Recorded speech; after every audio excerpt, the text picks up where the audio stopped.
নারায়ে তাকবীর,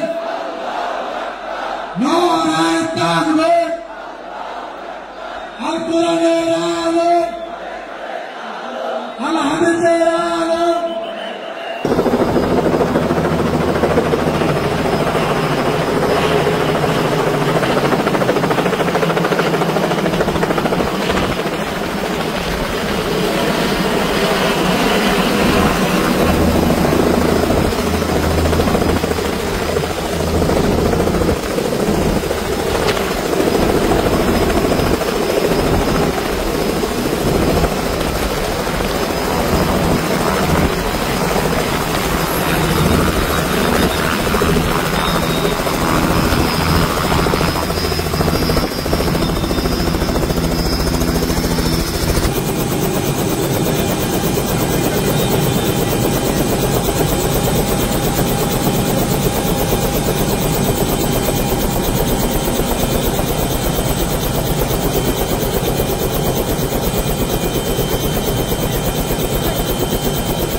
লিল্লাহে তাকবীর।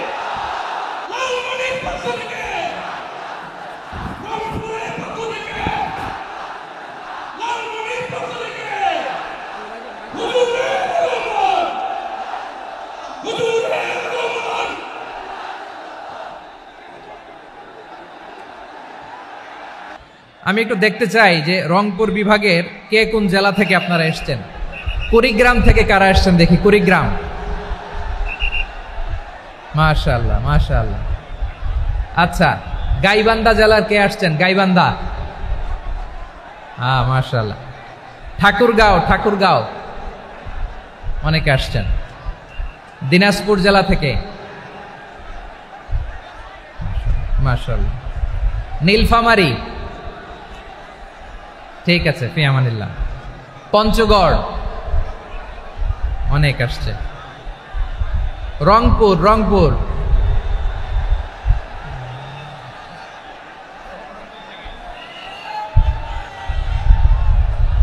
মাশাআল্লাহ,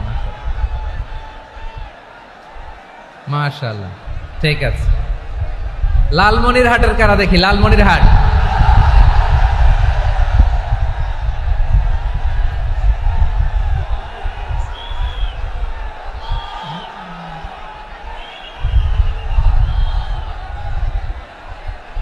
মাশাআল্লাহ, মাশাআল্লাহ,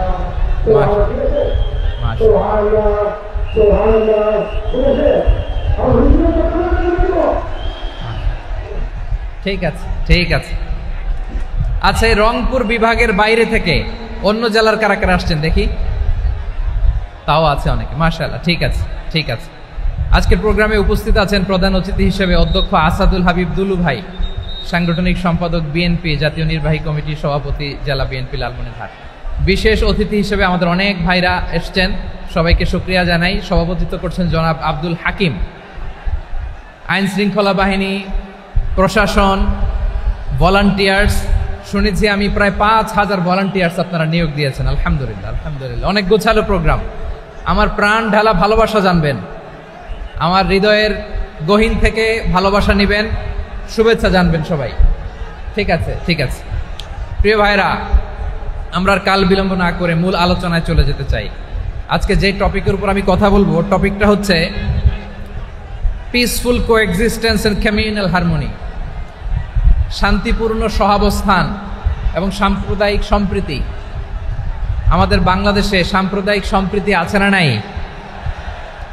আবহমান কাল থেকে আমরা মুসলিম, হিন্দু, বৌদ্ধ, খ্রিস্টান, পাহাড়ি, নৃগোষ্ঠী মিলেমিশে একাকার, আমরা সবাই মিলে বাংলাদেশ। আওয়াজ করে বলেন ঠিক কিনা? আমাদের পারস্পরিক সম্প্রীতি, ভালোবাসা, সৌহার্দ্যপূর্ণ আচরণ, বোঝাপড়া, এটা বেশ মজবুত, বেশ মজবুত। তবে মাঝে মাঝে আমাদের এই সম্প্রীতির ভেতরে অনেকে ফাটল ধরাতে চায়। আমরা যে সুখে আছি, শান্তিতে আছি, এটা অনেকের ভালো লাগে না, ঠিক কিনা বলেন? আমাদের মধ্যে সাম্প্রদায়িক সম্প্রীতি, সৌহার্দ্যপূর্ণ আচরণ, ভালোবাসা, এটা আবহমান কাল ধরে আছে। তার প্রমাণ, আমরা তাফসিরুল মাহফিলের আয়োজন করলে আমাদের হিন্দু ভাইরা ডিস্টার্ব করে না, ঠিক কিনা? এবং আমি যদি বলি হাত তোলেন, হিন্দু ধর্মের কারা কারা এসেছেন, কত শত কত হাজার যে হাত উঠবে, আপনি অবাক হয়ে যাবেন। আমি চাচ্ছি না হাত উঠাতে। খুলনাতে সর্বশেষ যে আমি প্রোগ্রাম করে গেলাম, সেখানে কয়েকশ হিন্দু ভাই আসছে আমাদের আলোচনা শুনতে, আলহামদুলিল্লাহ। অনেক বৌদ্ধরা আসে, অনেক খ্রিস্টানরা আসে। এবার সফরেও অনেক হিন্দু ভাইরা আমার সাথে দেখা করেছে। তারা বলেছে, হুজুর আমরা আপনার আলোচনা শুনি। আলহামদুলিল্লাহ বলেন। So it's our responsibility to present our religion to our non-Muslim brothers and sisters. আমাদের অমুসলিম ভাই বোনদের কাছে ইসলামের সৌন্দর্য তুলে ধরা, এটা আমাদের দায়িত্ব। We all are the ambassador of Islam. আমরা প্রত্যেকে দায়িত্বশীল, আমরা প্রত্যেকে এক একজন ইসলামের অ্যাম্বাসেডর। আলহামদুলিল্লাহ বলেন।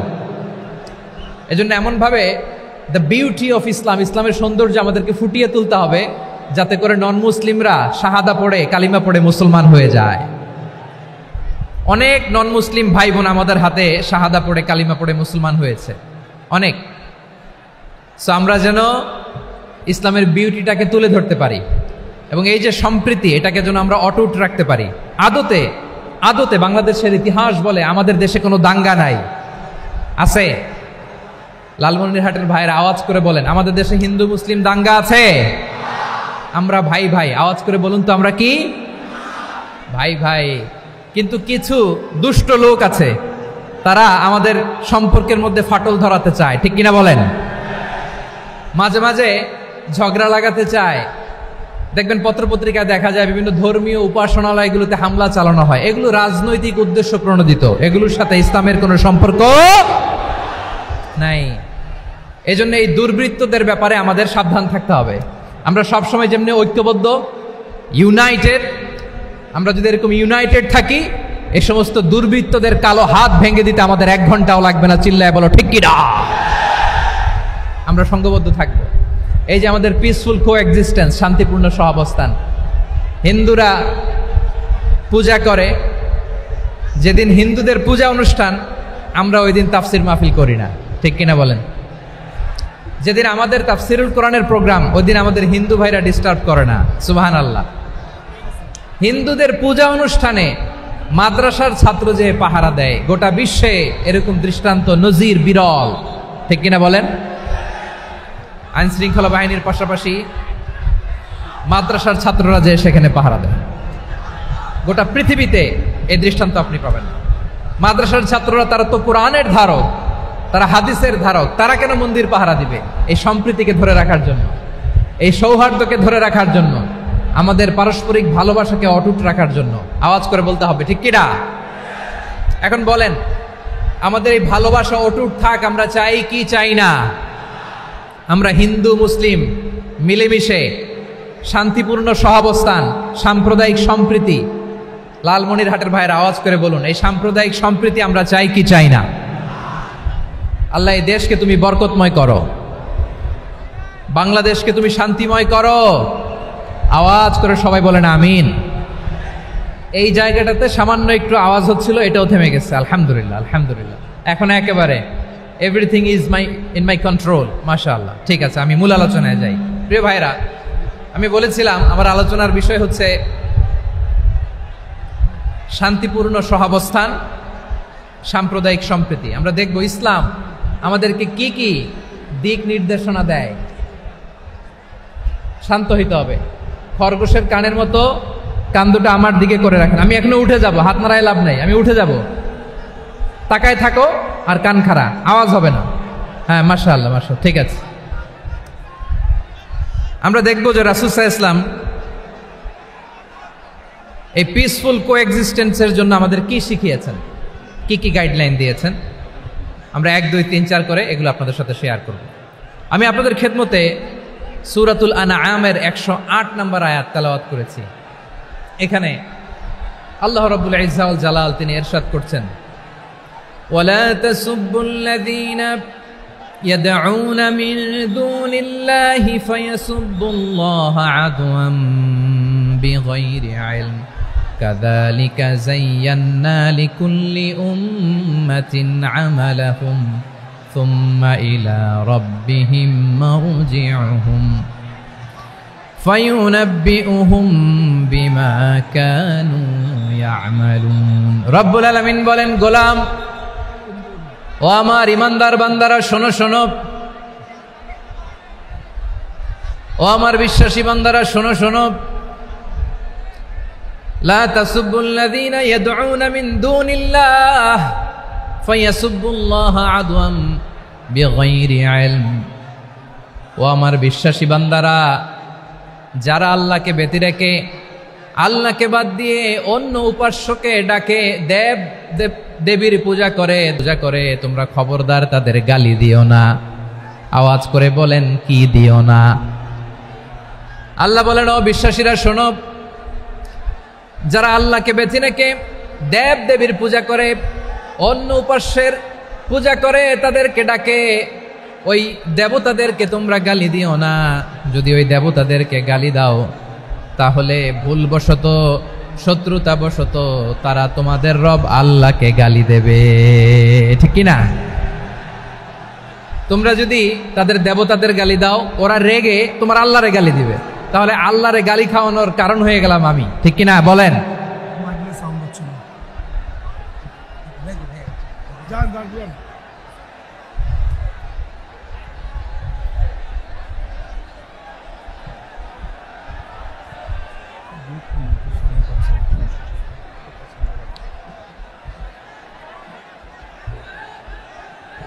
সম্মানিত ভাইয়েরা, এত বিশাল প্রোগ্রাম, মাইকের একটা সেটআপ থাকে, তারগুলো অনেক সময় নড়ে যায়, ধাক্কা ধাক্কিতে ডিসপ্লেস হয়, একটু ঝামেলা হবে।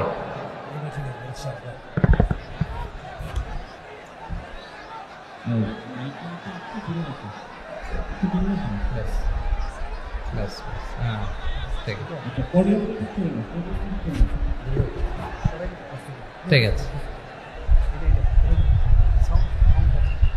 একটু সমস্যা হবে মাঝে মাঝে। আপনারা শান্ত থাকলে, শান্ত থাকতে হবে। এইভাবে সাউন্ড নাই, এই নাই, এই বলতে বলতে আমার সময়ও নাই, উঠে যেতে হবে, এগুলো বোকামি। এই বিভাগীয় প্রোগ্রামগুলোতে যাই, চিৎকার চেঁচামেচি করে তোমরা আসো, সময় শেষ আমাকে উঠে যেতে হয়। আমরা তো বঞ্চিত হলাম। গুরুত্বপূর্ণ অনেক কথা শোনাবো তোমাদের, অনেক। প্রিয় ভাইরা, আপনারা শান্ত হয়ে বসুন, শান্ত হয়ে। রব্বুল আলামিন বলেন, খবরদার বিশ্বাসীরা, আল্লাহ ছাড়া যারা অন্যান্য উপাস্যদেরকে ডাকে, দেবতাদেরকে ডাকে, তাদেরকে তোমরা গালি দিও না। ওই সমস্ত দেবতাদেরকে যদি তোমরা গালি দাও তাহলে তারা আল্লাহকে গালি দিবে, ঠিক কিনা বলেন? আমরা দেবতাদের গালি দিলে ওরা আল্লাহকে গালি দিবে। রব্বুল আলামিন বলেন, খবরদার দেবতাদেরকে গালি দিও না, তাহলে ওরা তোমার রব আল্লাহরে গালি দেবে। প্রতিটি জাতির জন্য তাদের কাজকে আমি আল্লাহ সুশোভিত করে রেখেছি, তারা সবাই একদিন আমার কাছেই ফিরে আসবে। এরপর আমি রব্বুল আলামিন তাদের আমলনামা তাদেরকে জানিয়ে দেব। সুবহানাল্লাহ পড়েন। প্রিয় ভাইয়েরা, আল্লাহ তাআলা বলেছেন খবরদার গালি দিও না। আদেশটা কার? আওয়াজ করে বলেন তো। হিন্দুদের দেবতা দেবদেবীদেরকে গালি দেওয়া যাবে না। আওয়াজ করে বলুন প্রিয় ভাইয়েরা, এই আদেশটা কার? এই আপনাদের গলার আওয়াজ। অন্য ধর্মের দেবতাদেরকে যে গালি দেওয়া যাবে না, এই আদেশটা কার? আরো জোরে বলুন, কার? গালি দিবেন কোন দেবতাকে? দিবেন? যদি দেন তাহলে ওরা আল্লাহরে গালি দিবে। তাহলে আল্লাহরে গালি খাওয়াইলো কে? আপনি, ঠিক কিনা বলেন?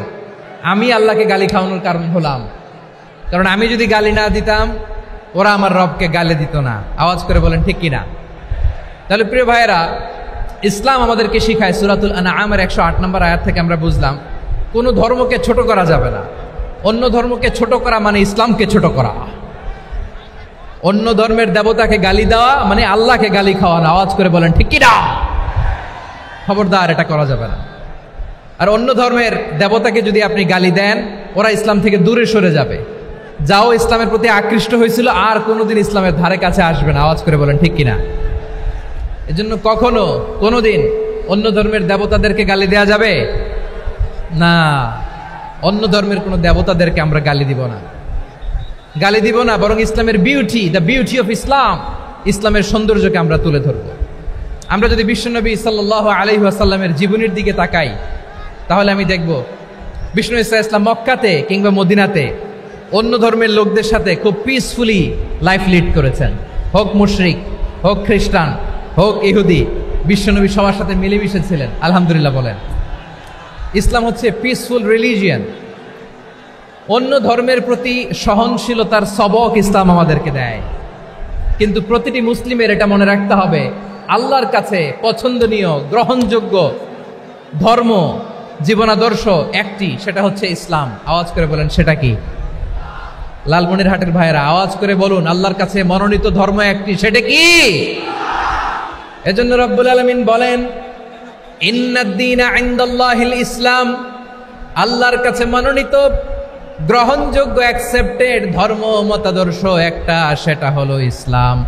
ইসলাম ছাড়া অন্য কোনো ধর্ম যদি কেউ তালাশ করে তার ওই ধর্ম আল্লাহ গ্রহণ করবে না। ومن يبتغي غير الإسلام دينا فلن يقبل منه وهو في الآخرة من الخاسرين.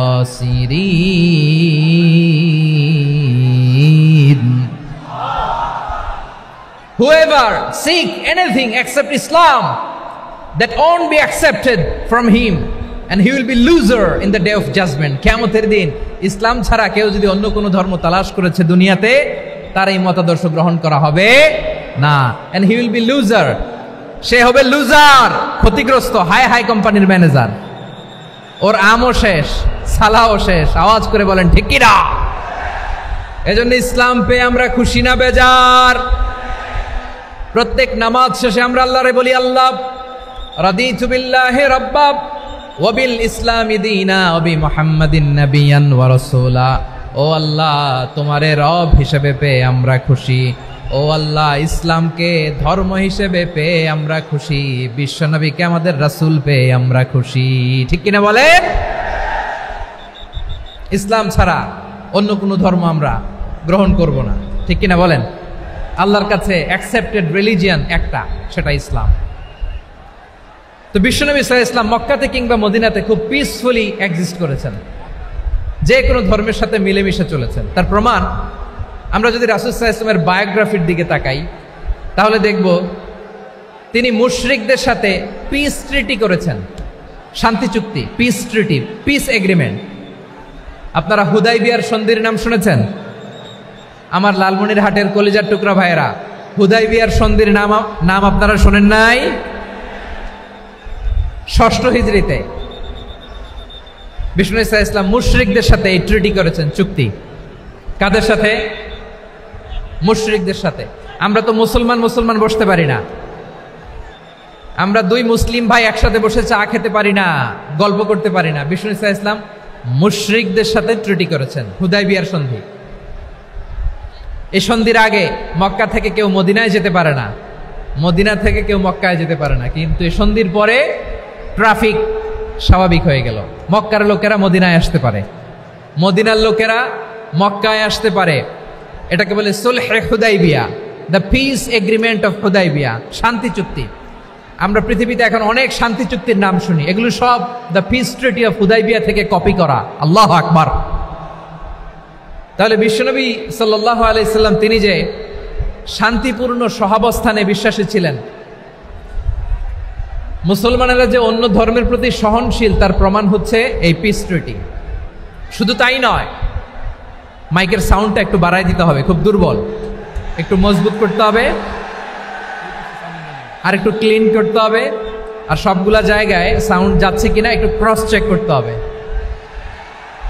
হ্যাঁ, পাবেন দিচ্ছে mic operator, he is trying his level best, দিচ্ছে। মাইক অপারেটর যিনি আছেন প্রতিটি জায়গায় প্রতিটি সাউন্ড বক্সে যেন আওয়াজ পাওয়া যায়, একটু ক্রস চেক করেন, সাউন্ডটাকে একটু স্ট্রং করে দেন। হ্যাঁ, ঠিক আছে, মাশাআল্লাহ। এদিকে তাকান, এদিকে। মক্কার পার্ট গেল, পিস এগ্রিমেন্ট করলেন, শান্তি চুক্তি। বিষ্ণু ঈসা ইসলাম মদিনায় যে কি করলেন? মদিনায় যে বিষ্ণু ঈসা ইসলাম মদিনা চার্টার করলেন, মদিনা সনদ, সাহিফাতুল মদিনা, এটার বলে মদিনা চার্টার। যে ওয়েস্টে, ইউরোপে, আমেরিকাতে তারা অনেক চার্টার করে, সব চার্টার মদিনা চার্টার থেকে কপি করা। আওয়াজ করে পড়েন সুবহানাল্লাহ। বিষ্ণু ঈসা ইসলাম মদিনায় গেলেন, মদিনাতে মুসলিম, মুশরিক, ইয়াহুদি, এই 3 ধর্মের লোক মিলে সব স্টেক হোল্ডার যারা আছে সবাইকে নিয়ে বিষ্ণু ঈসা ইসলাম মদিনা চার্টার করলেন, মদিনা সনদ, পড়েন সুবহানাল্লাহ। শুধু তাই নয়, মক্কাতে বিশ্বনবী পিস এগ্রিমেন্ট করলেন, শান্তি চুক্তি মুশরিকদের সাথে। মদিনাতে যে বিশ্বনবী মদিনা চার্টার করলেন, মদিনা সনদ করলেন ইহুদিদের সাথে। আবার মদিনাতে বিশ্বনবী ইহুদিদের সাথে পিস ডায়ালগ করলেন, ইন্টারফেথ ডায়ালগ করলেন, আন্তধর্মীয় সংলাপ করলেন, যেই সংলাপের মূল ভিত্তি ছিল তাওহীদ। মূল ভিত্তি ছিল কি? তাওহীদ। বিশ্বনবী ইহুদিদেরকে ডাকলেন, আহ্বান করলেন, কুল ইয়া আহলাল কিতাবি তাআলাউ ইলা কালিমাতিন সাওয়াইন বাইনানা ওয়া বাইনাকুম আল্লা না'বুদা ইল্লাল্লাহ ওয়া লা নুশরিকা বিহি শাইআন ওয়া লা ইয়াত্তাখিযা বা'দুনা বা'দান আরবাবাম মিন দুনিল্লাহ فإن تولوا فقولوا اشهدوا بأننا مسلمون সুবহানাল্লাহ পড়েন। বিশ্বনবী মদিনার ইহুদিদের ডেকে বললেন, ও ইহুদিরা, শোনো শোনো, আসো এমন একটা আদর্শের প্রশ্নে আমরা একত্রিত হই যে আদর্শের প্রচার তোমাদের নবীরাও করেছে, আমিও করি। যে আদর্শের কথা তোমাদের পবিত্র ধর্মগ্রন্থগুলোতে আছে, আমার কোরআনেও আছে, সেটা হলো তাওহীদ। আমরা এক আল্লাহ ছাড়া কারো ইবাদত করব না, আল্লাহর সাথে কাউরে শরীক করব না, আল্লাহ ছাড়া কাউরে রব মানব না। পড়েন সুবহানাল্লাহ। তাহলে আমার প্রিয় লালমনিরহাটের ভাইরা, মদিনাতে যে তিনি মদিনা চার্টার করলেন, মদিনা সনদ, পিস ডায়ালগ করলেন, শান্তির সংলাপ, ইন্টারফেথ ডায়ালগ করলেন, আন্তধর্মীয় সংলাপ, যার ভিত্তি ছিল তাওহীদ। সুবহানাল্লাহ পড়েন। তাহলে অন্য ধর্মের প্রতি সব সময় ইসলাম সহনশীল, টলারেন্স। যদি আপনি দেখতে চান ইসলামের নবী বিশ্ব নবীর দিকে তাকান, ঠিক কিনা বলেন? আমরা তো সংখ্যালঘুদের রাইটস প্রোটেক্ট করার জন্য কত আইন বানাই, কত বৈঠক করি, কত সংবাদ সম্মেলন করি। বিষ্ণু সাল্লাল্লাহু আলাইহি ওয়াসাল্লাম সংখ্যালঘুদের রাইটসের ব্যাপারে, অধিকারের ব্যাপারে যে কথা বলেছেন, শুনলে আপনি অবাক হয়ে যাবেন।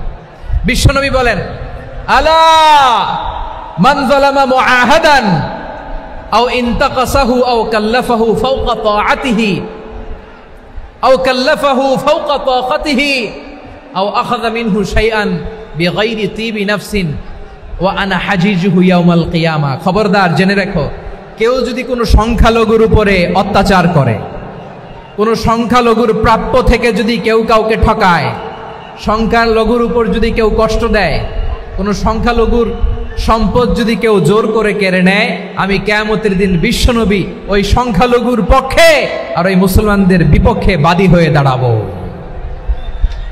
সুবহানাল্লাহ বলতে পারলেন না? আল্লাহু আকবার। আপনি নামাজি, আপনি মুসল্লি, আপনি হাজী সাহেব, তাহাজ্জুদ পড়তে পড়তে কপালে দাগ ফেলে দিছেন, আপনার প্রতিবেশী হিন্দু, ভাবছেন আমার তো পাওয়ার আছে, ওর জমিটা দখল করি। বিশ্বনবী বলেন, কিয়ামতের দিন ওই হিন্দুর পক্ষে তোর বিরুদ্ধে আমি বাদী হয়ে দাঁড়াবো। পৃথিবীর কোন ধর্মে এরকম স্টেটমেন্ট পাবেন? পাবেন? আপনি ভাবছেন আপনি নামাজ পড়লে হাজী সাহেব কপালে দাগ ফেলায় দিলে আপনি সেলসেলায় জান্নাতে চলে যাবেন না? খবরদার। বিশ্বনবী বলেন, কোন সংখ্যালঘুর উপর যদি কেউ আক্রমণ করে, তার প্রাপ্য তাকে না দিয়ে যদি তাকে ঠকায়, তার উপর জুলুম করে, তার সম্পদ যদি কেড়ে নেয়, আমি নবী, তুমি মুসলিম হইতে পারো, মুসল্লি হইতে পারো, তার পক্ষে, তোমার বিপক্ষে আল্লাহর দরবারে বাদী হয়ে দাঁড়াবো। আচ্ছা লালমনিরহাটের ভাইরা, কথা বুঝতে পারলে আওয়াজ করে উত্তর দেন। বিশ্বনবী যদি কারো বিপক্ষে দাঁড়ায় কিয়ামতের দিন, আই রিপিট, আমি আবারও বলছি, বিশ্বনবী যদি কিয়ামতের দিন কারো বিপক্ষে দাঁড়ায়, ও তো সেলসেলায়া জান্নাতি, তাই না? জান্নাতি না? যে নবীর সুপারিশ ছাড়া জান্নাতের গেটও দেখা যাবে না, ওই নবী যদি বলে তোর বিপক্ষে আমি বাদী হয়ে দাঁড়াবো, ওই জান্নাতে আর ঢোকার কোনো সুযোগ আমাদের থাকবে? এখানেই শেষ না আমার প্রিয় লালমনিরহাটের ভাইয়েরা, এখানেই শেষ নয়। বিশ্বনবী বলেন, মান কাতালা মুআহাদান, বুখারীর বর্ণনা, মান কাতালা মুআহাদান লাম ইয়ারাহ রাইহাতাল জান্নাহ। কেউ যদি, কোনো মুসলিম যদি অন্যায়ভাবে কোনো সংখ্যালঘুকে হত্যা করে, কোনো হিন্দুকে হত্যা করে, কোনো বৌদ্ধরে হত্যা করে, অন্যায়ভাবে কোনো মুসলিম যদি কোনো সংখ্যালঘুরে হত্যা করে, জান্নাতে যাওয়া তো দূরের কথা, ওই মুসলিম জান্নাতের ঘ্রাণও পাবে না। সেই বুখারীর বর্ণনা, মান কাতালা মুআহাদান লাম ইয়ারাহ রাইহাতাল জান্নাহ ওয়া ইন্না রিহাহা লা ইউজাদু মিন মাসিরাতি 40 আমা। যে জান্নাতের ঘ্রাণ 40 বছর দূরের রাস্তা থেকেই পাওয়া যায়। সুবহানাল্লাহ পড়েন। প্রিয় ভাইরা, এখান থেকে জান্নাতে পৌঁছতে লাগবে 40 বছর। এত দূর, কত বছর? সবাই বলেন, কত বছর? এখান থেকে জান্নাতে পৌঁছতে লাগবে 40 বছর। এত দূরে থাকতেই জান্নাতের ঘ্রাণ আপনার নাকে এসে ধাক্কা মারবে। বিশ্বনবী বলেন, যে ব্যক্তি কোন সংখ্যালঘুকে হত্যা করে, জান্নাতের ঘ্রাণ তো পাবেই, জান্নাতে তো ঢুকতে পারবেই না, জান্নাতের ঘ্রাণও তার নাকে লাগবে না। পড়েন নাউযুবিল্লাহ। তাহলে সংখ্যালঘুদের ব্যাপারে ইসলামে অধিকার দেয়া আছে না নাই? লালমনিরহাটের ভাইয়ের আওয়াজ করে বলেন, আমার সংখ্যালঘু হিন্দু ভাইদের রাইটস, অধিকার আমাদের ইসলামে প্রোটেক্টেড আছে না নাই? এখানেই শেষ না। বিষ্ণু ইসলাম আপনার অমুসলিম প্রতিবেশীর সাথে ভালো আচরণ করতে বলেছে। আমাদের হয় না, এটা মুসলিম পাড়া, ওটা বৌদ্ধ পাড়া, হয় না? অনেক সময় হয় না, এটা আমাদের মুসলিম পাড়া, ওইটা হিন্দু পাড়া, এরকম আছে না নাই? লালমনিরহাটে নাই না? আছে? হিন্দু যদি আপনার প্রতিবেশী হয়, কি করবেন? ওরে কষ্ট দিবেন নাকি? কেন? ও তো হিন্দু, ও তো আমার আল্লাহরে ডাকে না, ওরে কষ্ট দিলে জায়েজ হবে না? খবরদার। বিষ্ণু ইসলাম বলেন, মান কানা ইউমিনু বিল্লাহ ওয়াল ইয়াউমিল আখির ফালিউকরিম জারাহ। যে আল্লাহ বিশ্বাস করে আর আখিরাতে বিশ্বাস করে, সেজন্য প্রতিবেশীর সাথে ভালো আচরণ করে। সুবহানাল্লাহ। কলিজা জুড়ায় যায় না আমার নবীর কথাগুলো শুনলে? যে আল্লাহ বিশ্বাস করে, যে আখিরাতে বিশ্বাস করে, সেজন্য প্রতিবেশীর সাথে ভালো আচরণ করে। এখানে বলছে মুসলিম প্রতিবেশী, বলছে নামাজি প্রতিবেশী বলছে? আল্লাহওয়ালা প্রতিবেশী বলছে? না। প্রতিবেশী আস্তিক হোক নাস্তিক হোক, প্রতিবেশী মুমিন হোক মুশরিক হোক, প্রতিবেশী হইলেই তার সাথে ভালো আচরণের দরকার আছে না নাই? আমার প্রিয় লালমনিরহাটের ভাইয়েরা, বিষ্ণু ইসা ইসলাম ওনার ইহুদি প্রতিবেশীদের দেখাশোনা করতেন। আওয়াজ না শোনা যাক, আমারও তো দেখা যায়, তাকায় থাকেন, তাকায় থাকলে সওয়াব হবে। কোরআনের কথা যেখান থেকে হয় এদিকে তাকায় থাকলেই বরকত। তাকায় থাকেন। জি জি, মাইক, আমি তো আর মাইক ঠিক করতে আসি না এদিকে, এই মাইক ঠিক করব ওই মাইক ঠিক করব, ওদিকে পাইলট বলবে হুজুর চলে আসেন। জি বসুন বসুন, মাশাআল্লাহ, হ্যাঁ খুব শান্ত, ঠিক আছে। পুলিশ ভাইরা না খেয়ে দিনরাত আপনারা যাতে সুশৃঙ্খল একটা প্রোগ্রাম উপহার পান এটাই চেষ্টা করতেছে, আপনাদেরকে কষ্ট দিতে আসে নাই, একটু একটু সহযোগিতা করেন। জি মাশাআল্লাহ, হ্যাঁ ঠিক আছে। আমার প্রিয় ভাইরা, প্রতিবেশী আস্তিক হোক নাস্তিক হোক, মুসলিম হোক হিন্দু হোক, তার সাথে ভালো আচরণ করতে হবে। বিষ্ণু ইসা ইসলাম ওনার ইহুদি প্রতিবেশীর বাসায় যেতেন। কোন প্রতিবেশী? ইহুদি। আওয়াজ করে বলেন, কোন প্রতিবেশী? ইহুদি। এক ইহুদি কিশোর বিষ্ণু ইসা ইসলামের খেদমত করতে, ইহুদি ছেলে আমার নবীর খেদমত করতো, তারা ছিল নবীর প্রতিবেশী। তো অনেক দিন হয় ইহুদি ছেলেটা আসে না। বিষ্ণুনবী খোঁজ দিলেন, ঘটনা কি? একটা ইহুদি ছেলে না আমার খেদমতে আসতো, ছেলেটা কই? খোঁজ নিয়ে জানলেন ছেলেটা অসুস্থ। বিষ্ণু ইসা ইসলাম ওই ইহুদির বাড়িতে চলে গেলেন ওই ছেলেটাকে দেখা করার জন্য, ভিজিট করার জন্য। সুবহানাল্লাহ পড়বেন না? গেলেন, যে দেখে ইহুদি ছেলেটা মুমূর্ষ, জান যায় যায় ভাব, বিছানায় পড়ে আছে, তার বাবা দাঁড়ানো। বিশ্বনবী তার মাথার পাশে বসলেন, মাথায় হাত বুলিয়ে দিলেন, আর ছেলেটাকে বললেন আসলিম, হে ইহুদি ছেলে আসলিম, ইসলাম ধর্ম গ্রহণ করো। তো ছোট্ট ছেলে ভাবে আমরা ইহুদি, এখন ইসলাম ধর্ম গ্রহণ করলে আব্বা যদি বকা দেয়, ফানাযারা ইলা ওয়াজহি আবি, ছেলেটা তার বাবার চেহারার দিকে তাকালো, দেখি আব্বা কি কয়। আব্বা যদি বলে তাইলে ইসলাম ধর্ম গ্রহণ করবে। ইহুদি ছেলেটা তার বাবার দিকে যখন তাকালো, ওর বাবা বলে আতি আবুল কাসিম, আবুল কাসিম যা বলে তাই করো। আবুল কাসিম হচ্ছে বিষ্ণু ইসা ইসলামের একটা কুনিয়াত, উপনাম। আমার রাসূলের বড় ছেলের নাম ছিল কাসেম। যেমন দেখবেন আমাদের এলাকায় কারো ছেলের বড় ছেলের নাম যদি হয় আব্দুল্লাহ, এরা আব্দুল্লাহর বাপ বলে ডাকে। কারো বড় মেয়ের নাম যদি হয় ফাতেমা, এরা কি ডাকে? ফাতেমার বাপ বলে না? তো বিষ্ণু ইসা ইসলামের বড় ছেলের নাম ছিল কাসেম। ইহুদি বাবা বলল আতি আবুল কাসেম, আবুল কাসেম যা বলে তাই শোনো, মানে মোহাম্মদ যা বলে তাই শোনো। এই কথা শুনে ছেলে সাহস পাইছে, ছেলে আবার পড়তে আরম্ভ করলো আশহাদু আল্লাহ ইলাহা ইল্লাল্লাহ ওয়া আশহাদু আন্না মুহাম্মাদার রাসূলুল্লাহ, পড়েন আল্লাহু আকবার। বিশ্বনবীর আহ্বান শুনে ওই আহ্বানে সাড়া দিয়ে ইহুদি ছেলে শাহাদা পড়ে মুসলমান হয়ে গেল। তার হৃদয়টারে ইমানের নূর দিয়ে আলোকিত করে দিল কে?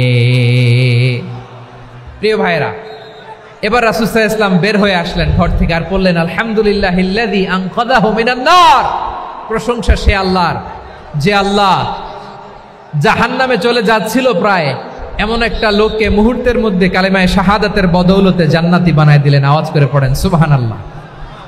এই হাদিস থেকে আমরা কি শিখলাম? What is the moral of the story? এক নম্বর স্টোরি হলো, প্রতিবেশী ইহুদি হোক হিন্দু হোক, যাবেন, সুসম্পর্ক রাখবেন, উপহার দিবেন, বিপদে পাশে দাঁড়াবেন, তাইলেই তো আপনাদের প্রতি, মুসলমানদের প্রতি তারা আকৃষ্ট হবে, ঠিক কিনা বলেন? আপনি যদি হিন্দুদের সাথে বৌদ্ধদের সাথে নাই মিশেন, নাস্তিকের কাছে নাই যান, তো ইসলামের সৌন্দর্যটা ওরা বুঝবে কেমনে? আমার অনেক হিন্দু পরিচিত ভাই আছে, ওরা আমাদের ইফতারির প্রোগ্রামে এসে একসাথে ইফতারি করে। অনেক মদখোর আমার সাথে বসে একসাথে ডিনার করে, হাফ প্যান্ট পরা, গলায় স্বর্ণের চেইন, হাতে স্বর্ণের ব্রেসলেট, আইসা আমার সাথে ডিনার করছে, আছে এরকম। গাঁজাখোর, আমি বলি আসো, welcome welcome to my dinner, আসো বসো। বসলেই তো আমি ওর ডিএনএ, চিন্তার ডিএনএ চেঞ্জ করে দেওয়ার সুযোগ পাবো, চিল্লায় বলো ঠিক কি না? আসতে হবে আমার কাছে। Our door is open, the door of Islam is open 24/7. সব সময় আমাদের ইসলামের দরজা আমার অমুসলিম ভাইদের জন্য খোলা আছে না নাই? এই হাদিস থেকে দুইটা শিক্ষা। এক নম্বর শিক্ষা, প্রতিবেশী মুসলিম হোক অমুসলিম হোক, যান, অসুস্থ হইলে একটু আপেল নিয়ে যান, আঙ্গুর নিয়ে যান, কমলা নিয়ে যান, তাদের সাথে ভালো আচরণ করেন। ইসলামের বিউটি দেখে, সৌন্দর্য দেখে অবাক হবে, নসিব ভালো হলে কোনোদিন কালিমা পড়ে মুসলমান হয়ে যাবে। ঠিক কিনা বলেন? তাহলে অমুসলিমের সাথে ভালো সম্পর্ক। বিশ্বনবী ইহুদির বাড়িতে গেলেন, ইহুদির বাড়ি, আর আমার মুসলমান ভাই আমার কাফের বলে, এরকম আছে না নাই? মুসলিমরা দেখতে পারে না, সহ্য করতে পারে। বিশ্বনবী সাল্লাল্লাহু আলাইহি ওয়াসাল্লাম ইহুদির বাড়িতে গেলেন, এটা একটা শিক্ষা। আরেকটা শিক্ষা হলো, ভাইরা ধাক্কা মারে এসে সামনে এসে কি লাভ? প্রোগ্রাম তো শেষ হচ্ছে, এখনই শেষ হচ্ছে। তো এই যে আমাদের বকশি ভাই ওয়াদা নিল, হাত তোলালো, মিম বলে এত কথা বলল, তো আমি জেলায় জেলায় যে খালি হাত নাড়াই তোমাদের জন্য নাকি? হ্যাঁ, হাত নাড়াই শুধু। এই ধাক্কাইতে ধাক্কাইতে এদিকে এসে হাত নাড়াইতেছে, হয়েছে তো, দেখলাম তো, ঠিক আছে, মাশাআল্লাহ, অনেক সুশৃঙ্খল, অন্যান্য যে কোনো জেলার জন্য সুশৃঙ্খল। আমার দিকে তাকাও, আমার দিকে তাকাও, ঠিক আছে। এই যে দাঁড়িয়ে আছে, একটা ছেলে নড়ে না, দেখছেন? মাশাআল্লাহ, মাশাআল্লাহ, মাশাআল্লাহ। হ্যাঁ, এইভাবেই। আর কয়েকটা মজাদার কথা আছে, শোনো। এই হাদিস থেকে আমাদের শিক্ষা হলো, আমার প্রতিবেশী যেই ধর্মের হোক আমি সম্পর্ক রাখবো। অসুস্থ হলে যাব, কি বলেন ভাইরা? যাবেন না? যাবেন না আপনারা? আচ্ছা, 2 নম্বর শিক্ষা হলো, বিষ্ণু ঈসা ইসলামের খাদেম ছিল ইহুদি, এতদিন খেদমত করলো, একদিনও বিশ্বনবী ওরা কালিমার দাওয়াত দেয় নাই। কারণ কি? বিশ্বনবী একটা ভালো সময়ের অপেক্ষা করতেছিলেন, প্রপার টাইমিং। দাঈর কাজ হচ্ছে দাঈ ইলাল্লাহ, সে হচ্ছে সুযোগ সন্ধানী। দাঈ সুযোগ খোঁজে, কখন দাওয়া দিলে ব্যাটে বলে হবে, ঝোপ বোঝে কোপ মারে, ঠিক কিনা বলেন? বিষ্ণু ঈসা ইসলাম ভালো সময়ের অপেক্ষা করতেছিলেন, দেখি ভালো সময় আসুক আসুক আসুক আসুক। আস্তে আস্তে এমন সময় আসছে, ছেলে এবার মুমূর্ষ। অসুস্থ ব্যক্তির হৃদয় অত্যন্ত নরম থাকে। হসপিটালে যখন কেউ যায় তার হৃদয়টা বড্ড নরম থাকে, মৃত্যুর ভয়ে তার অন্তরটা নরম থাকে, ঠিক কিনা বলেন? এই প্রপার টাইমিং এর অপেক্ষা করতেছিলেন। যখনই টাইমিং পেয়েছেন, দাওয়াত দিলেন, পড়ো লা ইলাহা ইল্লাল্লাহ, সুবহানাল্লাহ পড়েন সবাই। তাহলে ইসলাম অমুসলিম প্রতিবেশীর সাথে ভালো আচরণ করতে বলে। ইসলাম অমুসলিম মাতা পিতার সাথেও ভালো আচরণ করতে বলে। মাতা পিতা যদি অমুসলিম হয়, তারা ফেলে দিতে পারবেন? পারবেন? আমার লালমনিরহাটের ভাইরা, অনেক হিন্দু ছেলে আমাদের হাতে শাহাদা পড়ে মুসলিম হয়, কিন্তু ওর মা মুসলমান হয় নাই, বাবাও হয় নাই, এরকম আছে না নাই? তো ও হয়েছে মুসলিম, মা বাপ হিন্দু, এখন মা বাপ কি বাদ? হ্যাঁ, মা বাপ বাদ দেয়া যাবে? যেই মা আপনারে 9 মাস 8 মাস পেটে ধারণ করলো, আপনার মায়ের নার ছেঁড়া ধন, আপনি ওই মারে বাদ দিতে পারবেন? যে মায়ের বুকের তাজা দুধ খেয়ে আপনি আজকে বাড়ন্ত তাজা তরতাজা, ওই মারে বাদ দেয়া যাবে?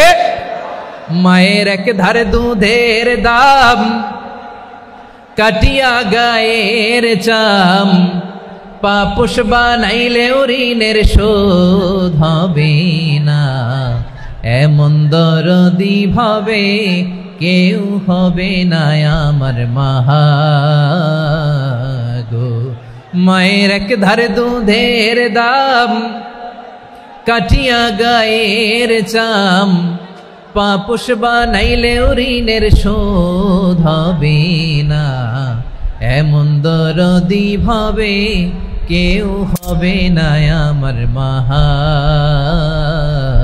গো, ঠিক কিনা? মাকে তো বাদ দেয়া যায় না। وَقَضَى رَبُّكَ أَلَّا تَعْبُدُوا إِلَّا إِيَّاهُ وَبِالْوَالِدَيْنِ إِحْسَانًا। আল্লাহ বলে, অবধারিত 2টা ভার্ডিক্ট তোমাদের জন্য, এক আল্লাহর ইবাদত করবা আর মা বাবার প্রতি ইহসান করবা। আদেশটা কার? মা বাবার প্রতি ইহসান করতে হবে। আমার মা হিন্দু হোক, ভালো আচরণ করতে হবে, বৌদ্ধ হোক, ভালো আচরণ করতে হবে।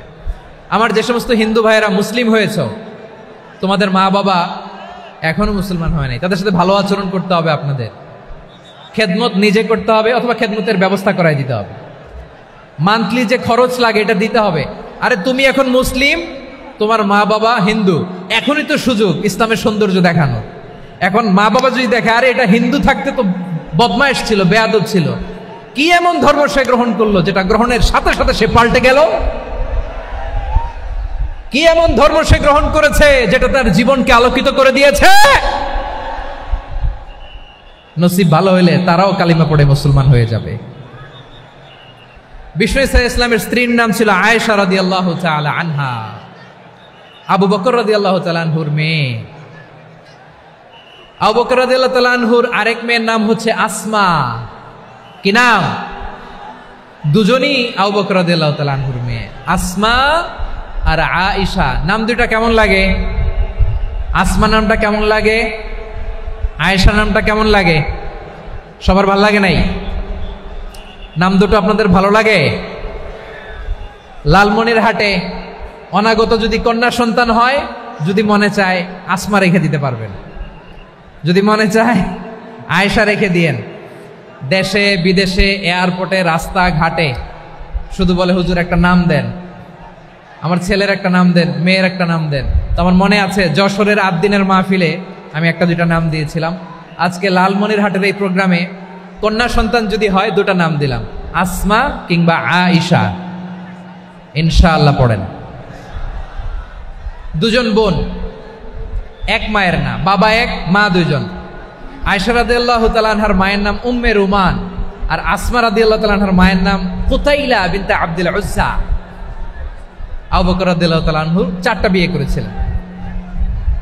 তো একই ঘটনা ঘটেছে এই ফ্যামিলিতে। আসমা ইসলাম ধর্ম গ্রহণ করে মুসলিমা, কিন্তু তার মা কুতাইলা মুশরিকা।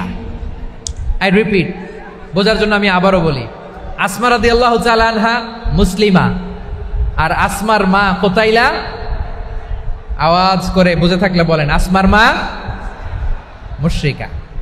তার মানে মেয়ে মুসলিম, মা অমুসলিম। ভেজাল আছে না নাই? কিন্তু কুতাইলা আর ধৈর্য ধারণ করতে পারে না। নার ছেড়া ধন, কলিজার টুকরা ধন, কলিজার টুকরা সন্তান আসমারে দেখতে বড্ড মন চায়। সাইয়েদনা আসমা রাদিয়াল্লাহু তাআলা আনহা মক্কা থেকে হিজরত করে মদিনায় চলে গেলেন হুদাইবিয়ার পর। যখন মক্কা মদিনার ট্রাফিক স্বাভাবিক হলো, মক্কার লোক মদিনায় যায়, মদিনার লোক মক্কায় আসে। কুতাইলা কলিজার টুকরা সন্তান আসমারে দেখার জন্য কিছু উপহার নিয়ে বিশাল মরুপথ পাড়ি দিয়ে মক্কা থেকে মদিনায় যায়। সুবহানাল্লাহ বলেন। এখন মা আসছে মেয়ের সাথে দেখা করতে, মেয়ে তো আর দেখা দেয় না। মেয়ে ভাবছে আমার মা তো মুশরিকা, অপবিত্রা, তার সাথে কি দেখা দেয়া যাবে? বিশ্বনবীর দরবারে চলে গেলেন। সুবহানাল্লাহ বলেন। কি সৌভাগ্যবান ছিল তারা, মাসলা জানার দরকার হলেই নবীর দরবারে চলে যেত।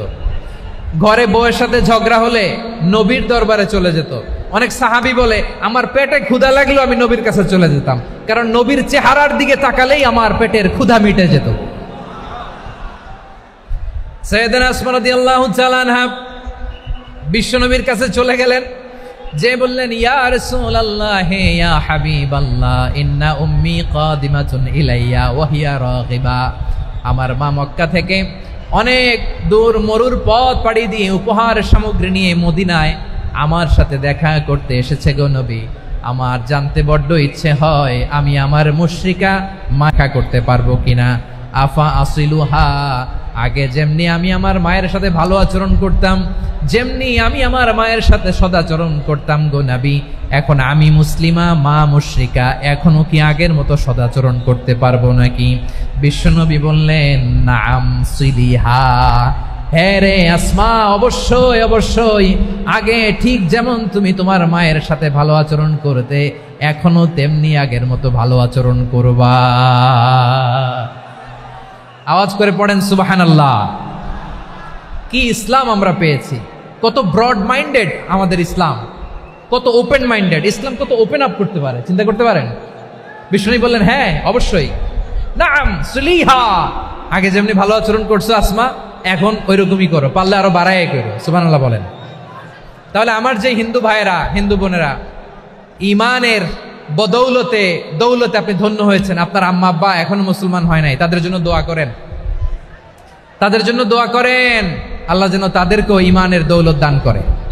আমরা সবাই পড়ি আমিন, আরো জোরে পড়েন আমিন।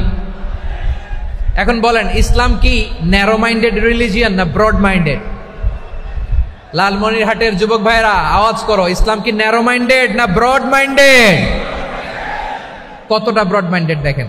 বিশ্বনবী সাল্লাল্লাহু আলাইহি সাল্লাম অমুসলিমরা যদি নবীকে উপহার দিত, ওই উপহারও বিশ্বনবী গ্রহণ করতেন। সুবহানাল্লাহ পড়েন। আপনার অমুসলিম বন্ধু যদি উপহার দেয় সেটাও আপনি নিতে পারবেন, যেটা নেওয়া জায়েজ। কিন্তু আপনার বন্ধু যদি আপনার মদের বোতল দেয়, নিতে পারবেন? হ্যাঁ, মদের বোতল দিলে পারবেন না। আপনার বন্ধু যদি আপনার পর্ক দেয়, পর্ক, শুকরের গোশত মিশ্রিত কোনো খাবার, ওটা নিতে পারবেন না। হালাল যে কোনো জিনিস নিতে পারবেন। বিশ্বনবী সাল্লাল্লাহু আলাইহি ওয়াসাল্লাম অমুসলিমদের দেয়া হাদিয়া গ্রহণ করতেন। কেমন নবী ছিলেন? আমার নবীরে চিনে নেন, আমার নবীর অ্যাটিটিউড জেনে নেন। বিশ্বনবী সাল্লাল্লাহু আলাইহি ওয়াসাল্লাম যখন কোনো জনপদে যেতেন, 3টা অপশন নিয়ে যেতেন। প্রিয় ভাইয়ের, আওয়াজ করে বলতে হবে, কোন জনপদে গেলে আমার নবীর অপশন থাকতো কয়টা? আমার মতো 3 আঙ্গুল উঁচু করে দেখান আর বলুন, আমার নবী কোন জনপদে গেলে কয়টা অপশন নিয়ে যেতেন? 1 নম্বর অপশন, আসলিম তাসলাম। নতুন এলাকায় গেলে বলতেন আসলিম তাসলাম, ইসলাম ধর্ম গ্রহণ করো, শান্তিতে থাকবা, আমার ভাই হয়ে যাবে, আমরা ভাই ভাই। ইসলাম মানো, আমরা ভাই ভাই। অপশন নাম্বার কত? 1। যদি বলে না ইসলাম মানবো না, ওকে, অপশন নাম্বার 2, মুসলিম হওয়ার দরকার নাই, লা ইকরাহা ফিদ্দিন, ইসলামে কোনো বাড়াবাড়ি নাই। খ্রিস্টান আছো থাকো, বৌদ্ধ আছো থাকো, ইহুদি থাকতে চাও থাকো, কিন্তু আমরা যেহেতু রিজিওনাল সুপার পাওয়ার, আমাদের আন্ডারে থাকো, ট্যাক্স দিয়া থাকো, এটার বলে জিজিয়া। আলেম যারা আছেন বুঝবেন, এটার আরবিতে কি বলে? জিজিয়া। You pay us the tax, we will give you the security. তোমরা ট্যাক্স দিবা, আমরা সিকিউরিটি দিব, আমাদের আওতায় থাকবা, কেউ তোমাদেরকে আক্রমণ করতে পারবে না, আমরা নিরাপত্তা দিব। সুবহানাল্লাহ বলেন। এটা অপশন নাম্বার কত? আচ্ছা, বুঝে থাকলে বলেন, 1 নম্বর অপশন কি ছিল? ইসলাম। ইসলাম মানো, শান্তিতে থাকবা, ভাই ভাই, আমরা ভাই ভাই। অপশন নাম্বার 2, ট্যাক্স দাও, আমরা নিরাপত্তা দিব, মুসলিম হওয়া লাগবে না। এখন 1 নম্বরও মানে না, 2 নম্বরও মানে না, মুসলিম হবো না, ভালো, খ্রিস্টান থাকো, ট্যাক্স দাও, আমরা সিকিউরিটি দিব না, এটাও মানি না। বিষ্ণু বলেন, তাহলে তলোয়ার আমাদের আর তোমাদের মাঝে ফয়সালা করবে।